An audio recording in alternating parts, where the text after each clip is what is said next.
Based costing पे हमारी बात हो रही थी और कल हमने इलस्ट्रेशन 2 और 3 को डिस्कस किया था। कोई सवाल एक्टिविटी बेस्ड कॉस्टिंग को लेके?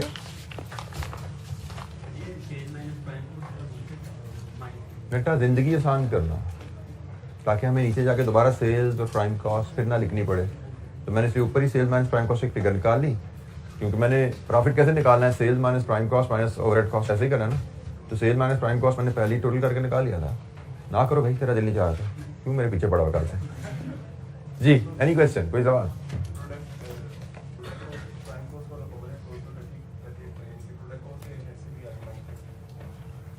Prime cost plus overhead is the product cost, sales minus product cost is profit for our purposes. Yes, ऐसी बात ही है।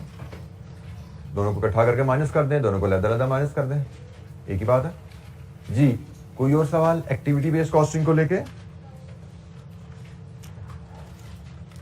अच्छा, क्वेश्चन नंबर 1 हमारे पास है, जरा इसको देखते हैं।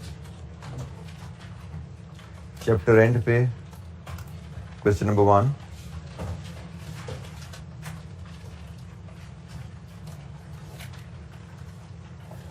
Calculate unit cost of each product, unit cost of each product using ABC.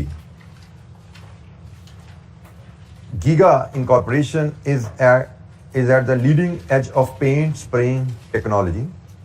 It has 3 customers, A, B, and C, who produce G101, G102, G103 products respectively. These products are finished by Giga Incorporation after final completion. Product G101 requires 6 coats of paint. Product G102 requires 4 coats of paint, and product G103 requires 3 coats of paint. So Giga अपने customer से ये product लेके इनको finish करती है और paint करके finish करती है। All products are different shapes and size. Therefore, different quantities of paints are needed. Paint is delivered in batches of various sizes, depending upon the finishing required. Product wise, liters per unit जो हमें paint के चाहिए वो बताया गया है। Product wise और litre per unit जो चाहिए बताया गया है। Production detail each product are budgeted as follows for the coming month. ये हमें बजट दिया गया जी आने वाले महीने का। यूनिट स्प्रेड, कितने यूनिट्स हम स्प्रे करेंगे हर प्रोडक्ट के। बैचेज ऑफ पेंट रिक्वायर्ड, हर यूनिट इनको स्प्रे करने के लिए कितने बैचेज हमें चाहिए होंगे पेंट के। Machine attendant time in minutes कितना चाहिए होगा। Cost of paint per unit, एक यूनिट की पेंट कॉस्ट क्या है। Machine attendants are paid 86 rupees per hour. Estimated overheads in the coming month are given below. Paint steering and quality control 50,000, electricity 150,000, filling of spraying machine 90,000। ये total overheads हैं। Cost drivers used for each activity are as follows. As I have been telling you, हमें activity wise cost भी दिए जाएंगे और cost driver भी दिए जाएंगे। यहाँ पे तो कॉस्ट ड्राइवर को एक्टिविटी से रिलेट कर दिया गया है। मैक्सिमम बात का क्या होगा कि ये रिलेशनशिप नहीं दिया जाएगा, हमें कॉस्ट ड्राइवर दे दिए जाएंगे, रिलेट हम खुद कर लेंगे। अच्छा जी, हमें कॉस्ट एक्टिविटीज के साथ दी गई है और हर एक्टिविटी के कॉस्ट ड्राइवर्स भी बता दिए गए हैं। और रिक्वायरमेंट है calculate unit cost of each product. Overhead cost नहीं, यूनिट कॉस्ट चाहिए। तो यूनिट कॉस्ट के कंपोनेंट्स हम यहाँ से जो आइडेंटिफाई करते हैं वो मुझे 3 कंपोनेंट्स यहाँ पे नजर आ रहे हैं। एक आपका कॉस्ट ऑफ पेंट है, एक आपकी सैलरी है, मशीन अटेंडेंस, जो कि ये टाइम बेस पे किए जा रहे हैं, और तीसरा कंपोनेंट यहाँ पे ये ओवरहेड्स का है, जिसमें इन टर्न फर्दर 3 एक्टिविटीज में ओवरहेड डिवाइडेड है।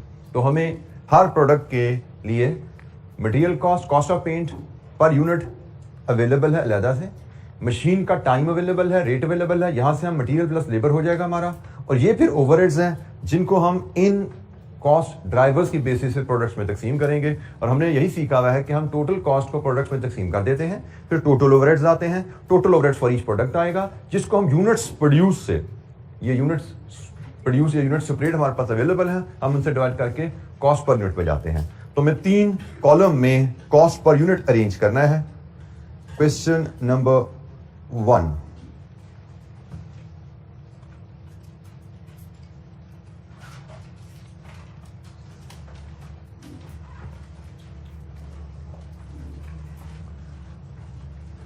G101, G102, G103, ये 3 प्रोडक्ट्स हैं जी हमारे पास। इनमें cost of paint per unit हमें रेडीली अवेलेबल है। Cost of paint per unit हमारे पास है जी 550, 500 एंड 450। और लेबर कॉस्ट, इसको हम मशीन अटेंडेंट सैलरी कह लेंगे, मशीन अटेंडेंट सैलरी। ये हम कैलकुलेट करेंगे कैसे, हमें मिनट्स पर यूनिट अवेलेबल हैं, ओवर 60 करेंगे और इनटू ₹86 करेंगे। बिल्कुल ठीक है। तो हर प्रोडक्ट का हम इस तरह टाइम कॉस्ट कैलकुलेट कर देंगे। तो जनाब 45 ओवर 60 इंटू 86, 65। और मैंने एक बात की थी कि जब हम पर यूनिट डाटा निकाल रहे हों, यह हम कॉस्ट पर यूनिट बना रहे हैं। तो कॉस्ट पर यूनिट बना रहे हैं, जहां जरूरत पड़े 2 डेसिमल तक चले जाया करेंगे। इज इट 65 और 2 डेसिमल्स में आते हैं? 64.5 पर यूनिट डाटा हो तो 2 डेसिमल तक हम जाया करेंगे जी। नेक्स्ट 60 और 60, ये तो 86 हो गया, 71.67। ये लीजिए जी, ये हमारे पास लेबर कॉस्ट आ गई। अब हमें ओवरहेड कॉस्ट पर यूनिट चाहिए, जहां से हमें रिक्वायरमेंट जो है कॉस्ट पर यूनिट कंप्लीट होगी। ओवरहेड कॉस्ट पर यूनिट के लिए हम एक वर्किंग वन बनाते हैं, जिसमें हमने सीखा हुआ है वर्किंग वन में कि हम इसी अंदाज में ओवरहेड्स पकड़ेंगे, टोटल ओवरहेड्स को बेसिस का डिसीजन लेते हुए हम तकसीम कर देंगे तीनों प्रोडक्ट्स में। हम टोटल ओवरहेड्स लेंगे, कॉस्ट ड्राइवर्स, बेसिस हमारे यहाँ पे कॉस्ट ड्राइवर्स होते हैं, बेसिस लिख दीजिए, कॉस्ट ड्राइवर लिख दीजिए। यहाँ पे हम कॉस्ट ड्राइवर लाएंगे और उसकी बेसिस पे प्रोडक्ट्स 101, 102 और 103 में ये कॉस्ट हम तकसीम करेंगे। तो हम एक्टिविटी वाइज कॉस्ट लेते जाएंगे। सबसे पहले एक्टिविटी हमारे पास है जी paint, steering and quality control. Paint, steering and quality control. Total overhead इस हेड में हमारे पास है 50,000 और बेसिस हमें दी गई है बैचेस ऑफ पेंट, और ये बैचेस की फिगर ऑलरेडी हमें गिवन है 10:8:6। तो जनाब इस रेशियो में इस कॉस्ट को तकसीम कीजिए। 50 था टोटल, इसे करने हैं हमें 1824, तो 10/24 इंटू 50 20833 जी। नेक्स्ट जी 1333 11666 7 जी। नेक्स्ट 12500 लीजिए जी। ये हमने paint and stirring and QC cost को नंबर बैचेस ऑफ पेंट की बेसिस पे जो ऑलरेडी में गिवन थे हमने तकसीम कर दिया। इसके बाद हमारी कॉस्ट है जी इलेक्ट्रिसिटी। इलेक्ट्रिसिटी की टोटल कॉस्ट है 150,000 और इसकी बेसिस हमें गिवन है जी coats of paint. Coats of paint, अब ये जरा तवज्जो से देखिएगा, हमें कोट्स ऑफ पेंट पे जो इंफॉर्मेशन दी गई है शुरू में पहले पैरा में अवेलेबल है, और ये हमें बताया गया है product 101 require 6 coats, product G102 require 4 coats and product G require 3 coats of paint. Product मतलब एक यूनिट पे आपके 6, 4, 3 कोट्स होते हैं, तो एक यूनिट के कोट्स हैं। तो आपके नंबर ऑफ कोट्स बनेंगे इनको यूनिट से मल्टीप्लाई करके, ठीक है। ये कोट्स तो एक यूनिट के, 500 यूनिट पे 6 कोट नहीं होने, एक यूनिट पे 6 कोट होने, एक यूनिट पे 4 कोट होने। तो आपके जो नंबर ऑफ कोट्स बनेंगे वो यूनिट से मल्टीप्लाई करके बनेंगे। जैसे हमें लेबर आवर पर यूनिट दिए जाते हैं ना, तो हम टोटल लेबर आवर में कन्वर्ट करते हैं। इसी तरह यहाँ पे कोट्स पर यूनिट हमें दिए गए हैं कि भाई एक जो प्रोडक्ट बनानी है उस पर कितने स्प्रे के कोट आप करेंगे। तो हमें तो टोटल कोट्स पे जाना पड़ेगा और वो आपके बनेंगे यूनिट्स प्रोड्यूस इनटू इंडिविजुअल जो कोर्स हम यहाँ पे डिस्कस कर रहे हैं उनसे मल्टीप्लाई करके। तो इसके लिए हमें छोटी सी एक वर्किंग से ये लाना पड़ेगा। तो हम वर्किंग 1 कर रहे हैं, तो हम इसको वर्किंग 1.1 का नाम दे देंगे इसके वैल्यूज निकालने के लिए। तो वर्किंग 1.1 में हम यूनिट्स लेंगे, यूनिट्स पेंटेड, जो हम यूनिट्स पेंट कर रहे हैं उनका वो लेंगे, और कोट्स पर यूनिट हमें कितना चाहिए। तो product wise G101, G102, G103 units produce हमारे 500, 400 एंड 300 है, और कोट्स हमारे थे 6, 4 एंड 3। तो ये जनाब टोटल आप यहां से देख लीजिए 3000, 1600, 900, और यहां से आप रेशो बना सकते हैं 30, 16, 9। 30, 16 एंड 9, 2 जीरो सबके आगे से उड़ा दें तो आपकी रेशो बनेगी 30, 16 एंड 9। तो जनाब इस रेशो में 46 और 955, तो 30/55 इंटू 150,000, 81,8 जी। Next 43636, next 24546।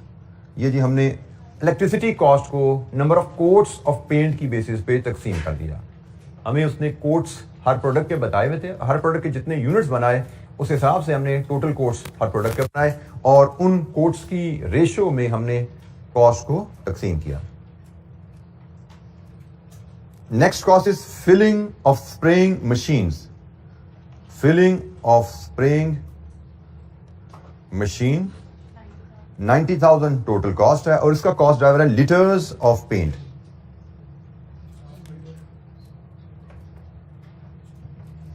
और लीटर्स ऑफ पेंट की इंफॉर्मेशन जो हमें दी गई है कहां पे है जी? फर्स्ट पे लीटर्स पर यूनिट है ये भी, ठीक है, ये भी लीटर्स पर यूनिट है। तो इसके लिए भी हमें वर्किंग में जाना पड़ेगा, वर्किंग 1.2 बनानी पड़ेगी। हम वर्किंग 1.2 बनाते हुए हम इसको यूनिट्स में दोबारा लेने की क्या जरूरत है? इसको मैं यूनिट्स लूंगा और यहां पे मैं लेके आता हूं लीटर्स पर यूनिट और फिर यहां से मैं पेंट, टोटल पेंट रिक्वायरमेंट ले लूंगा। इसको मैं थोड़ा सा मजीद एक्सपेंड कर दूंगा। इसको मैं बी ले लेता हूं तो ये ए इंटू बी हो गया। इसको मैं सी ले लेता हूं तो ये मेरा ए इंटू सी हो जाएगा, ठीक है। तो जनाब सी मुझे जो गिवन है that is 7, 5 and 4। A into C 3500, 2000, 1200 और रेशियो मेरी यहां से वही 2 जीरो उड़ेंगे 35, 20 एंड 12। ये जी रेशियो हमारी आ गई 35, 20 एंड 12। 35, 20 एंड 12 तो टोटल ऐसे होने हैं 55 प्लस 12 67। तो 35/67 इंटू 90 47015 26866 16119। लीजिए जी हमें ओवरहेड्स गिवन थे एक्टिविटी वाइज, हमें उनके कॉस्ट ड्राइवर गिवन थे। हमने कॉस्ट ड्राइवर की रेशोज आइडेंटिफाई की और कॉस्ट को उन रेशोज को लेके प्रोडक्ट में तकसीम किया। एनी क्वेश्चन, कोई सवाल? हमने जो चीज सीखी हुई है कि हम इसके बाद यहाँ पे टोटल ओवरहेड ले लेते हैं हर प्रोडक्ट के। हम टोटल ओवरहेड्स लेंगे हर प्रोडक्ट के। जैसे 101 के कितने हैं जी? 149,666 87 169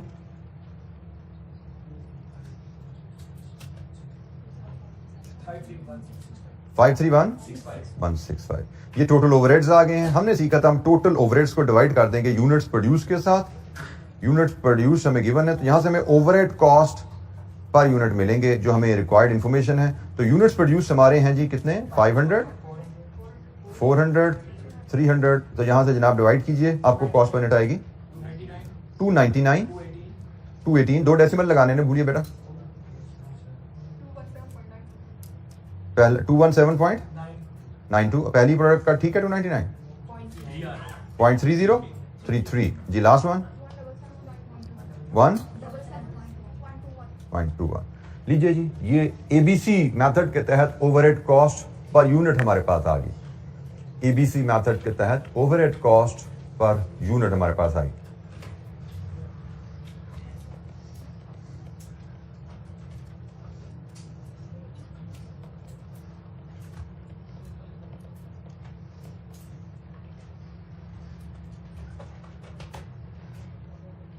इसको हम यहां फीड करेंगे जी 299.33, 217.9, 177.21। लीजिए जी सम ले लीजिए इसका। हमें G101 की कॉस्ट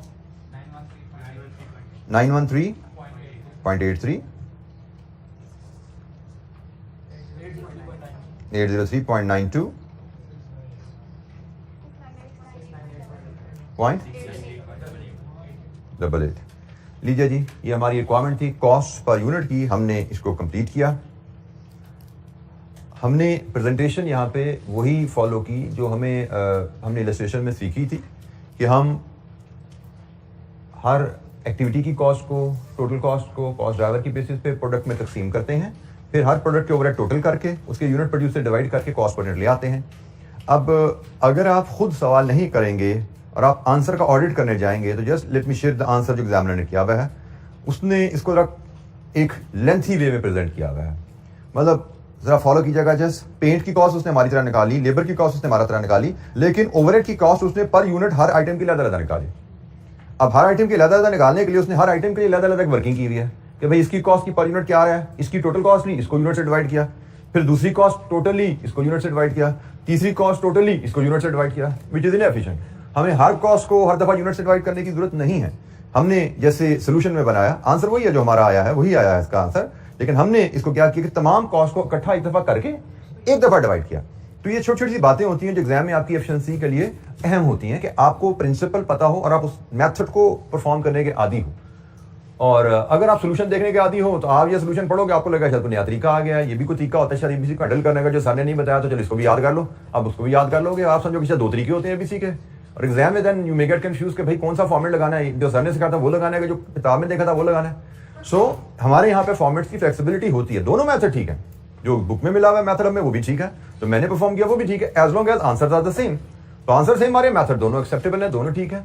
बस हमें फिर ये ख्याल रखना होता है कि जो एफिशिएंट है उसकी तरफ जाएं, जिसमें हमारा टाइम कम लगता है उसकी तरफ जाएं। तो मुझे लगता है जो मेथड हमने किया इसमें हमारा टाइम कम है, क्योंकि इसमें हमने कम एक्टिविटीज परफॉर्म की हैं। डिवीजन हमने एक दफा परफॉर्म की है, ठीक है। प्रेजेंटेशन हमने इसमें जैसे उसने नंबर ऑफ यूनिट्स हर दफा लिख के दोबारा डिवाइड किया, इवन हमने तो यहाँ पे ये भी टाइम सेव कर लिया कि नंबर ऑफ यूनिट्स भी दोबारा नहीं लिख रहे, एक बार लिख लिया एबीसी से उसको मार्क कर लिया, अब दोबारा यहाँ पे बजाय नंबर ऑफ यूनिट्स लिख के फिर उससे मल्टीप्लाई करें, उसने हर दफा नंबर ऑफ यूनिट्स लिखे हुए हैं एग्जामिनर के सोल्यूशन में, विच इज इनएफिशिएंट। तो हमें आदत बनानी है हम चीजों को एफिशिएंटली प्रेजेंट करें, और एफिशिएंटली प्रेजेंट करने के लिए आपको एक लम्हा सोचना पड़ता है।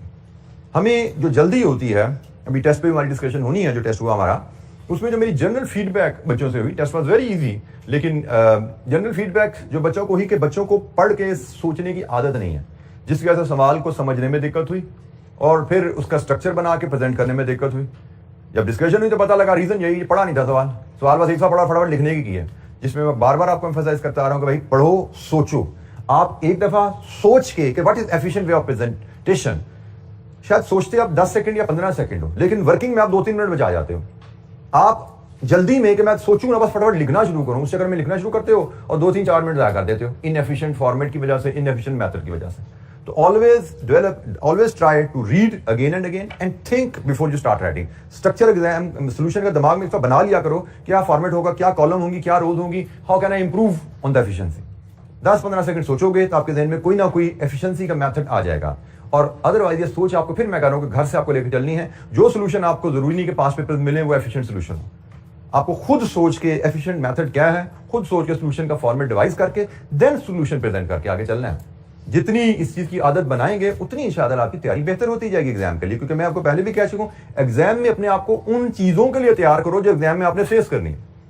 अब एग्जाम में आपने तोपों के आगे खड़ा होना है, आप बंदूकों के आगे जंग लड़ के तैयारी करके चले जाओ कि भाई बस हमारी जंग की तैयारी होगी, कि बंदूकों से हमने देख लिया दुश्मन बंदूकें लेके आए तो क्या करते हैं, वो आपने सीख लिया, उधर गए तो आगे तोपे थी, तो फिर जंग आप यकीन नहीं जीत पाओगे। तो तैयारी उस चीज की करो जो स्किल आपकी वहां टेस्ट होनी है।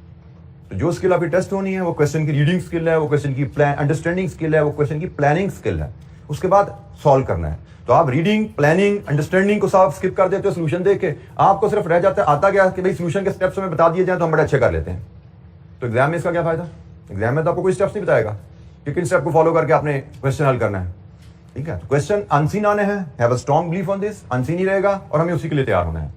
Never ever think let this thing come into your mind कि जी जो मैं सवाल कर रहा हूं इस जैसा सवाल आ जाएगा तो ही मैं पास होऊंगा, ये चीज दिमाग में आने भी ना देना। इस जैसा सवाल जैसे हम करते हैं वैसे सवाल एग्जाम में नहीं आएंगे, ये सोच के जाओ। हाँ, टूल यही होंगे, बेसिक फ्रेमवर्क यही रहेगा, लेकिन वैल्यूज बदल जाएंगी, कहानी बदल जाएंगी, फॉर्मेट बदल जाए शायद, बट असूल यही रहने वाले हैं। इसलिए असूलों पे आपको ग्रिप रखनी है अपनी।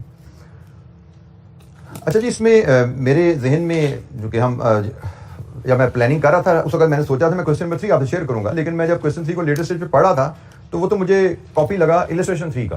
तो ये आपकी क्वेश्चन 3 आपका होम असाइनमेंट में जाएगा। हम अभी क्वेश्चन 2 को डिस्कस करेंगे। जो आपका क्वेश्चन नंबर 3 है वो आपका तकरीबन वही रिक्वायरमेंट है जो हमने इलस्ट्रेशन 3 कल देखी थी, प्रॉफिट लॉस बनाना है एबीसी के तहत। तो हम क्वेश्चन 3 की जगह यहाँ पे क्वेश्चन 2 करने जा रहे हैं। तो क्वेश्चन 3 आपकी होम असाइनमेंट रहेगा जी, ठीक है।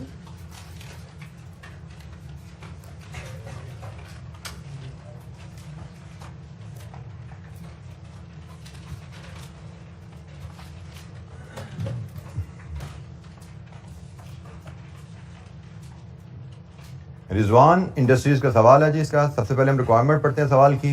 इसकी रिक्वायरमेंट है जी, calculate the unit overhead cost for the product R1 RI11 using activity based costing. Overhead cost per unit चाहिए हमें RI11 using ABC। Rizwan Industries has 6 standard products from stainless steel and brass. The company's most popular product is RI11 and the following budgeted data is given for the product RI11. Activities हमें 5 दी गई हैं, उनके cost driver की detail दे दी गई है। Cost driver का volume दे दिया गया है कि टोटल परचेज ऑर्डर्स कितने होंगे, टोटल बैचेस हम सारी प्रोडक्ट के मिला के कितने करेंगे, टोटल मटेरियल एक्विजिशन कितनी होंगी, टोटल इंस्पेक्शन फैक्ट्री में कितनी होंगी, टोटल मशीन आवर्स फैक्ट्री में कितने काम होंगे, और हर एक्टिविटी की ओवरहेड कॉस्ट क्या है। कॉस्ट पूल से मुराद हर एक्टिविटी की अक्यूमुलेटेड कॉस्ट। तो मतलब परचेजिंग कॉस्ट हमारी होगी 7,50,000 और इस 7,50,000 में हम 15,000 परचेज ऑर्डर्स प्रोसेस करेंगे। सेटिंग अप कॉस्ट हमारी होगी 11,20,000 और 11,20,000 में हम टोटल 28,000 सेटअप्स परफॉर्म करेंगे।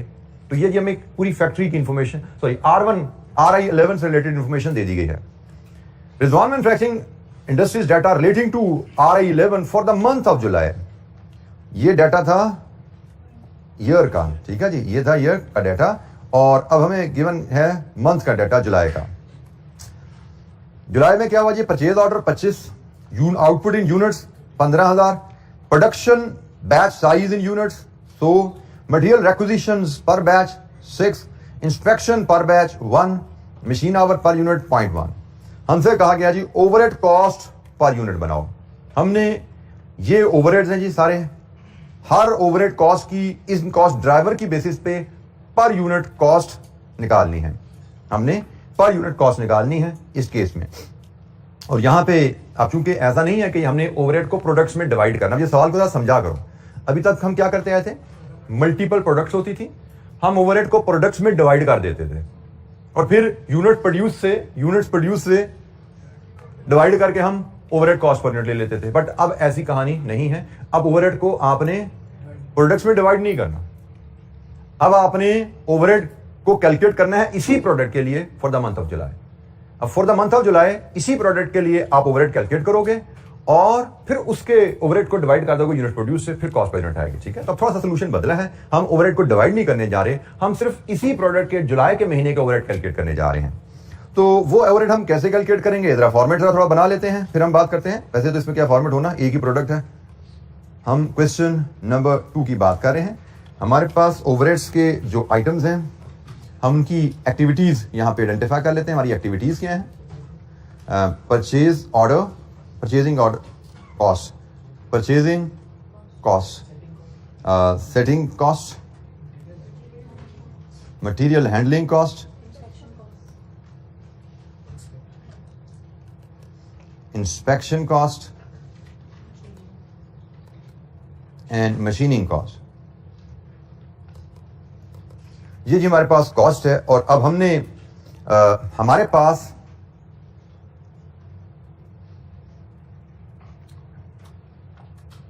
टोटल ओवरहेड्स अवेलेबल है, हमारे पास volume of cost driver available है।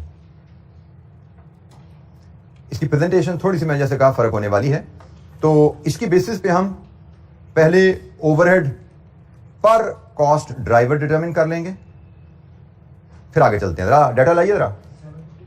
750,000 सिर्फ पहले इसी को लेके चलते हैं। 750,000 इसके वॉल्यूम कितना है जी, इसका कॉस्ट ड्राइवर का volume what ever the name is 15,000 है, 15,000 है, ऐसा ही है जी 15,000।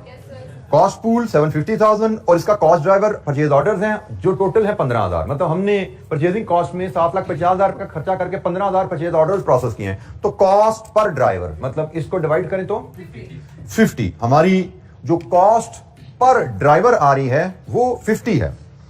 अब हम यहां पे overhead cost of RI11 for जुलाई ले लेंगे जी हम। अब जरा देखिए कैसे आएगी। हमें बताया गया है कि जुलाई के महीने में RI11 के कितने परचेज ऑर्डर हुए हैं, 25।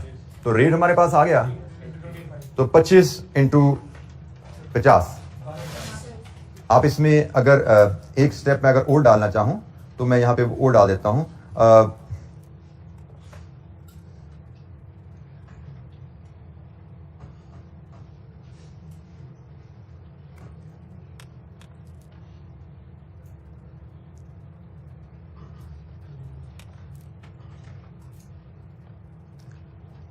कॉस्ट ड्राइवर कंज्यूम्ड RI11 ने कंज्यूम किए हैं कितने जी? 25। ठीक हो गया। तो अगर मैं इसको मजीद आसानी के लिए, if this is A, this is B, तो ये कॉलम आपका A डिवाइड विद B है। Let's assume this is C, तो ये कॉलम अगर C है, ये D है, तो जनाब ये जो कॉलम हमारा C मल्टीप्लाइड विद D। ठीक है जी, ये हमने इस तरह वर्किंग सारी वैल्यूज डिटरमिन की हैं। ये जो मैंने ABC लिखा, ये एग्जाम में भी आप इस तरह प्रेजेंट कर दें तो एग्जामिनर के लिए आसानी हो जाती है, आपके लिए भी आसानी है, गलती नहीं होगी, और एग्जामिनर के लिए भी आसानी है कि एक बार सोच के हमने चीजें लिख दी हैं। तो अब हम इस लिहाज से चलते जाएंगे। तो ओवरहेड कॉस्ट, परचेजिंग कॉस्ट 1250 जी। जी बेटा एक मिनट, हमें उसने पर ईयर के दिए हुए हैं और कॉस्ट भी पर ईयर की है। ठीक है, तो हमने एनुअल कॉस्ट को एनुअल कॉस्ट ड्राइवर से डिवाइड करके कॉस्ट पर कॉस्ट ड्राइवर निकाल दी कि 15,000 परचेज ऑर्डर को प्रोसेस करने का खर्चा 7,50,000 है। इसका मतलब कॉस्ट पर ऑर्डर इज 50। ठीक है जी। उसके बाद उसने कहा कि जुलाई के महीने में यहां पे 25 ऑर्डर प्रोसेस हुए हैं, तो हमें कॉस्ट पर ड्राइवर निकाल लिया, उसको 25 से मल्टीप्लाई किया, तो परचेज ऑर्डर जो जुलाई के महीने में RI11 के लिए हुए उनकी कॉस्ट हमें मिल गई। ये बेसिस बेटा बिल्कुल वही है जो हम पहले सवालों में करते आए हैं। बस था क्या कि क्योंकि वहां पे हमें वो बता देता था, मेरा सुनिएगा तवज्जो से, 15,000 टोटल ऑर्डर होते थे, वो हमें बता देता प्रोडक्ट A के 5,000 हैं, प्रोडक्ट B के 8,000 हैं, प्रोडक्ट C के 2,000 हैं, वो हमें प्रोडक्ट्स में डिवाइड कर देता था। तो टोटल ओवरहेड को हम उस रेशियो में तकसीम कर देते थे। अब उसने ये तो सालाना दिए हैं, ये एक महीने के दिए हैं और एक प्रोडक्ट के दिए हैं, तो अब हम वो तरीका नहीं कर सकते प्रोडक्ट में तकसीम कर दें, क्योंकि उसने हमें टोटल सारे परचेज ऑर्डर का ब्रेकअप नहीं दिया कहां कहां जा रहे हैं, उसने हमें सिर्फ ब्रेकअप दिया है R1 के जुलाई के परचेज ऑर्डर का। तो फिर हमें अकॉर्डिंगली देखना पड़ा भाई कि भाई अब हम चूंकि टोटल ओवरहेड को तकसीम नहीं करने जा रहे, अब तो मैं सिर्फ इन 25 परचेज ऑर्डर की कॉस्ट निकालनी है ना, तो ये 15,000 परचेज ऑर्डर की कॉस्ट है, तो 25 परचेज ऑर्डर की कॉस्ट क्या? काम हमने ये वही किया है। अगर आप समझो तो इसको, ये वैल्यू जो है ये वही है 7,50,000 बटा 15,000 इंटू 25। यही करते आ रहे थे ना हम यही करते आ रहे थे तकसीम करने के लिए। लेकिन पहले क्या होता था, हमें 15,000 का पूरा ब्रेकअप दिया जाता था, हम पूरे 7,50,000 को 3-4 हिस्सों में तकसीम कर देते थे। लेकिन अब हमने पूरे 7,50,000 के 3-4 हिस्से नहीं करने, अब तो हमें सिर्फ 7,50,000 में से 25 ऑर्डर की कॉस्ट निकालनी है। ये 7,50,000 15,000 ऑर्डर की कॉस्ट है, तो इसमें से 25 ऑर्डर की कॉस्ट हमने इस फॉर्मेट के तहत कैलकुलेट की 1250। आप बाय द वे ये प्रेजेंटेशन इस तरह भी कर देंगे, you will get full marks. आप ये इतने 3-4 कॉलम की जगह वो एक फैक्टर भी लिखेंगे, आपको फुल मार्क्स मिलेंगे।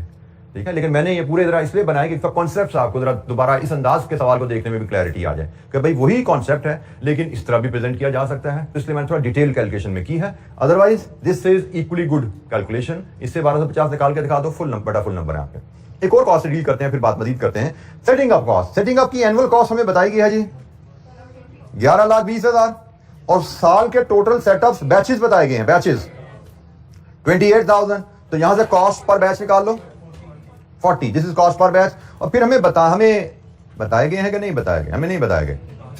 हमें बैचेस ऑफ R1 इन जुलाई बताए नहीं गए, लेकिन हमें ये तो कहा गया है कि R1 के कितने यूनिट्स प्रोसेस हुए और एक बैच का साइज क्या है। तो यहां से नंबर ऑफ बैचेस निकाल सकते हैं हम। कितने हैं नंबर ऑफ बैचेस R1 के? 150। हमने हर बैच 100 यूनिट्स का होता है, हमने 15,000 यूनिट्स बना लिए हैं, तो टोटल कितने बैच बने? 15,000 डिवाइड विद 100, 15,000 डिवाइड विद 100, ये हमारे बैचेस हैं R1 के। तो यहीं पे हम लिख देते हैं 15,000 बाय 100 इज इक्वल टू 150। तो अब 150 इंटू 40 6,000। तो टोटल हमने 11,20,000 सेटिंग अप पे कॉस्ट स्पेंड की है। इसमें हमने 28,000 बैचेस पूरे साल में डिफरेंट प्रोडक्ट्स के हमने R1 के पूरे साल में 28,000 बैचेस हमने बनाए, लेकिन जुलाई के महीने में सिर्फ 150 बैचेस हैं। तो भाई जुलाई के महीने के 150 बैचेस की कॉस्ट क्या होगी? पर बैच कॉस्ट 40 है और इंटू 150 6,000। इसी कॉन्सेप्ट पे चलते हुए मटेरियल हैंडलिंग, एनुअल कॉस्ट 960,000 और material requisition 80,000, cost per requisition 12। अब हम देखते हैं हमने कितनी रिक्विजिशंस हैंडल की। तो 6 पर बैच, सवाल ध्यान से पढ़ना है बेटा, यहां पे मार खाते हैं हम लोग। 6 पर बैच हैं, तो हमने तो बैचेस अभी निकाले थे पीछे, ठीक हो गया। तो हमारी जो इंस्पेक्शन यहां पे होंगी 150 इंटू 6 900, तो 900 इंटू 12 10800, ठीक हो गया जी। इसके बाद बारी है जी इंस्पेक्शन कॉस्ट की, वो हमने पूरे साल में इनकर की 7 लाख। इसका कॉस्ट यूनिट है इंस्पेक्ट, कॉस्ट ड्राइवर है इंस्पेक्शंस, वो हमने किए 28,000, तो कॉस्ट पर इंस्पेक्शन 25। और हमने इंस्पेक्शंस पर बैच एक होती है, हर बैच की एक इंस्पेक्शन होती है, इसका मतलब टोटल इंस्पेक्शन 150, जितने बैचेस उतनी इंस्पेक्शन, तो 3750। आखिरी आइटम मशीनिंग कॉस्ट, और मशीनिंग कॉस्ट टोटल कॉस्ट है 15 लाख और कॉस्ट ड्राइवर है इसके machine hours 5 lakh machine hours, तो कॉस्ट इज ₹3 पर मशीन आवर।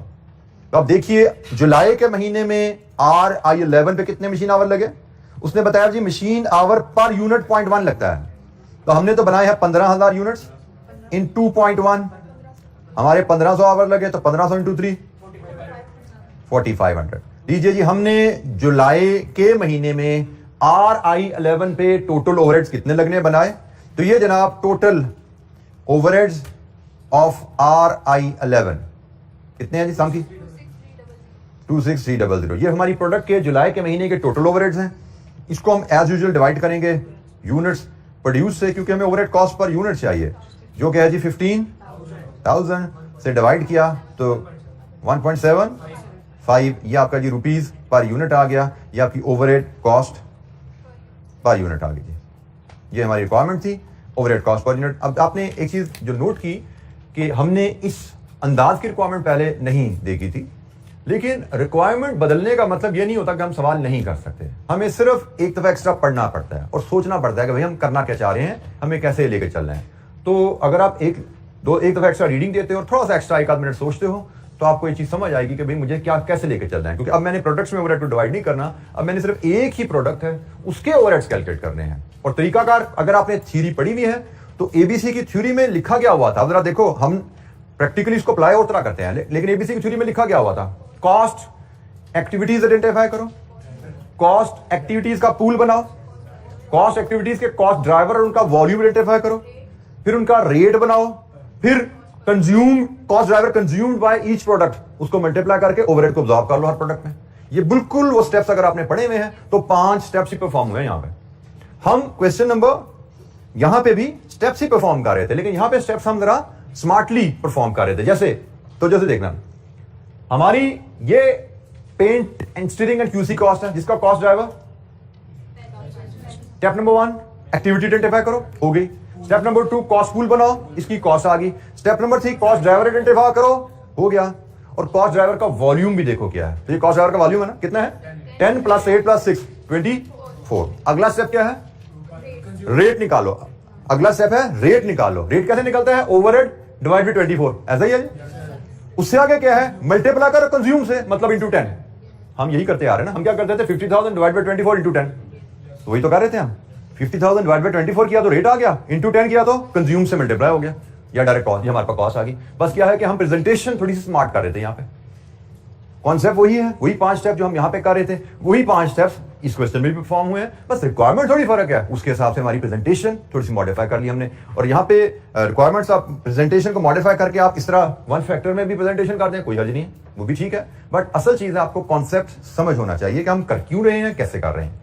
क्योंकि मेरे लिए बड़ा आसान है ये फैक्टर्स प्रेजेंट कर देना आपको, लेकिन अहम ये नहीं है कि आपको चीजें सामने लिखी नजर आ जाए, अहम चीज ये है कि आप कॉन्सेप्टली इनको फॉलो करें, समझ के फॉलो करें। जी एनी क्वेश्चन, कोई सवाल? एग्जामिनर हमारे लिए क्वेश्चन को किसी भी अंदाज में हिला सकता है, किसी भी अंदाज में घुमा सकता है।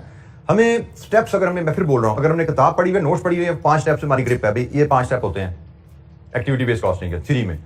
और उसके बाद हमने हर सवाल में, जैसे मैंने आपको कोशिश की कि अक्सर सवालों में मैंने 5 स्टेप को रिलेट करा दिया, जैसे इन दोनों पे मैंने रिलेट करा दिया आपको, पहले भी एक जगह मैंने रिलेट कराया था भाई, ये देखो ऐसे 5 स्टेप्स हुए हैं, ठीक है। आपको पता है ये 5 स्टेप्स होते हैं और वो सारे 5 स्टेप्स हम परफॉर्म करते आ रहे हैं, तो जैसा मर्जी एग्जामिनर सवाल बना ले, आपके हाथ से इंशाअल्लाह सवाल जाएगा कहीं नहीं, ठीक है। ठीक है, लेकिन उसके लिए आपको बार बार पढ़ने की आदत डालनी पड़ेगी। आप सिर्फ सवाल करते रहोगे तो आप स्टेप्स की कहानी पीछे रह जाती है। आप फॉर्मेट में फिगर डाल के किस सीक्वेंस में हमने दरमियान तकसीम में की वो याद रह जाए। और फिर जब सवाल का फॉर्मेट आपने ऐसे 10 सवाल कर लिए और ऐसा एक भी सवाल नहीं किया, तो जब ऐसा सवाल एग्जाम में आ जाएगा तो आप परेशान हो जाते हो, ये क्या आ गया, ये तो हमने पढ़ा ही नहीं है, तो हमने तैयार नहीं किया। तो इसीलिए आपको कहा जाता है प्रैक्टिस बेस रिवीजन ना किया करो। रिवीजन का मतलब नोट्स की रीडिंग है, रिवीजन का मतलब उन इलस्ट्रेशन को, उन क्वेश्चन को देखना जो क्लास में आपको करवाए गए, दैट इज रिवीजन। रीडिंग करो नोट्स की और उन इलस्ट्रेशन क्वेश्चन को रिव्यू करो जो क्लास में करवाएगी, क्योंकि क्लास में हम कोशिश करते हैं, पहली बात रीडिंग से comprehensive coverage of syllabus ensure होती है कि आपने हर दफा जब भी सिलेबस को पढ़ा उसके हर एंगल को आपने कवर कर लिया, कोई एंगल आपने छोड़ा नहीं। लेकिन अगर आप सिर्फ जैसे अक्सर बच्चे करते हैं जी रिवीजन का मतलब क्या, 2 सवाल कर लो इस चैप्टर के, तो आपने 2 सवाल किए, क्वेश्चन नंबर 1 और 3 कर लिया, क्वेश्चन नंबर 2 किया ही नहीं। हर दफा आपने जब भी सवाल किया 1 और 3 टाइप के सवाल करते रहेगा, 2 इस टाइप का सवाल आपका मिस होता गया, कभी आपके सामने आया ही नहीं क्लास के बाद, और एग्जाम में ये सवाल आपके सामने आएगा तो you will be in trouble, chances हैं कि आप थोड़े से परेशान हो सकते हो। तो इसलिए कंप्रीहेंसिवली कवरेज थ्रू रीडिंग होती है, थ्रू इलस्ट्रेशंस होती है जो क्लास में आपसे डिस्कस की जाती हैं, जो नोट्स में आपको अवेलेबल होती हैं। उसके बाद प्रैक्टिस यस कीजिए, कोई 2 सवाल, कोई फिर 2 सवाल, बदल बदल के सवाल करते रहिए। ये एरिया जैसे हमने कहा कि चूंकि नया है, इसमें प्रैक्टिस क्वेश्चन में कम अवेलेबल है, लेकिन इसमें एरिया में कॉम्प्लेक्सिटी बहुत है भी नहीं। आपने देखा तकरीबन एक जैसी वही 5 स्टेप की कैलकुलेशन है, हम बार बार करते आ रहे हैं। हमने 3 इलस्ट्रेशन की हैं, 2 सवाल किए हैं, इसके अलावा एक इलस्ट्रेशन, एक सवाल और अवेलेबल है क्वेश्चन में, वो आप खुद अटेम्प्ट कीजिएगा इंशाअल्लाह। और इन्हीं चीज़ों का आप रिवाइज करके रहेंगे तो आपके ग्रिप से ये ABC का क्वेश्चन इंशाअल्लाह जाता नहीं। और याद रखिएगा इस बार जो हमारा टेस्ट आ रहा है उसमें ABC का चैप्टर है, क्योंकि हम we are done with ABC, और उसमें ABC भी है, उसमें ओवरहेड की जो पिछला चैप्टर है वो भी पूरा ही आप समझे रहेगा आपके ध्यान में, ठीक है। आप पता होना चाहिए हमारा चैप्टर 2 एंड ये जो चैप्टर 16 है, ओवरहेड के कंप्लीट एरिया की आपकी तैयारी होनी चाहिए। अब हमारे क्योंकि हमने पिछला चैप्टर पहले कंप्लीट नहीं किया था, हमने कुछ हिस्सा उसका छोड़ा था, तब हमने वो चैप्टर भी कंप्लीट करना है और इसको भी करना है। कमिंग टेस्ट हमारा इसमें से है। कल का हमारा एजेंडा रहेगा टेस्ट की डिस्कशन, तो टेस्ट की डिस्कशन हम कल करेंगे। जो हमारा टेस्ट हुआ था ओवरहेड्स के एरिया पे, कॉस्ट क्लासिफिकेशन, बिहेवियर के एरिया पे, उसमें जनरल मैं देखना चाहूंगा, वैसे तो मुझे रिजल्ट मेरे सामने आ चुका है, लेकिन उनमें जिन बच्चों ने पार्टिसिपेट किया उनके बारे में हम देखना चाहेंगे कि उन्होंने क्या लर्न किया और उनको क्या एक्सपीरियंस रहा एग्जाम में। वैसे तो इनफॉर्मल फीडबैक मुझे काफी बच्चों ने दी है, बट मैं चाहता हूं कि फॉर्मली हम उसको क्लास में भी डिस्कस करें और कुछ सीखें टेस्ट में बैठने की अहमियत को, ठीक है जी। तो कल इंशाअल्लाह हम टेस्ट की डिस्कशन के बाद नेक्स्ट चैप्टर 3 हमारा, उस पर बात शुरू करेंगे और उस चैप्टर का नाम है मार्जिनल एब्जॉर्प्शन कॉस्टिंग। तो उस चैप्टर में क्या पढ़ना है इस पर हम कल ही बात करेंगे। थैंक यू वेरी मच, अस्सलाम वालेकुम।